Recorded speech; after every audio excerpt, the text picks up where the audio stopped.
In regards to Darby rediscovering and repopularizing this pre-trib rapture idea and this system of interpretation, he himself admits that this has been hidden from the church for almost 1900 years and that he himself, it has been revealed to.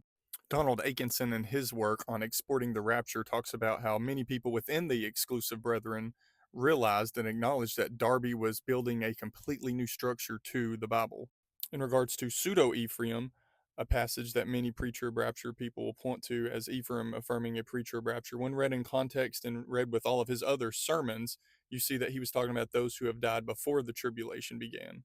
In the Irenaeus passage that many people will point to for a pre-trib rapture, we see that it talks about the church will be caught up, and then it talks about a tribulation that will come, and then he says, and this, referring back to the tribulation, is the last contest of the righteous to overcome, and then afterwards they're crowned with glory. So this is talking about the tribulation. You didn't see the two categories of the righteous and the church as if those are two different peoples. Irenaeus didn't have those categories. He saw that the church was the seed of Abraham. The pre-trib rapture foundation is the idea of two peoples of God, Israel and the church. Irenaeus didn't have those categories. The righteous is talking about the church. It's the same people. Though he sees a future abomination of desolation within a temple in Jerusalem, he still sees that the church is Israel. Dr. Tomiyasu is founder, president, and director of the Pre-Trib Rapture Research Center. He himself says that Irenaeus did not affirm a pre-tribulational rapture.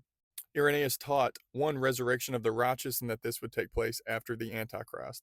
We see Irenaeus talking to his readers who are a part of the church, and he says that we need to watch and we need to avoid the Antichrist when he comes. Irenaeus, in reference to the 10 horns, who are the 10 kings who he says are under the influence of the Antichrist, that they will put the church to flight during the tribulation.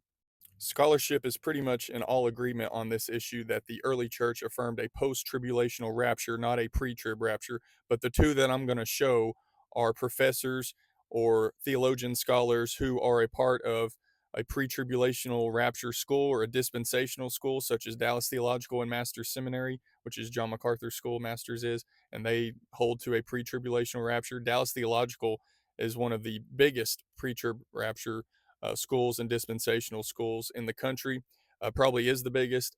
And both of these individuals are scholars who most likely hold to the pre trib rapture. And this is what they have to say about the early church, that they did not hold to a pre trib rapture. The early church was post tribulational in their understanding of the rapture.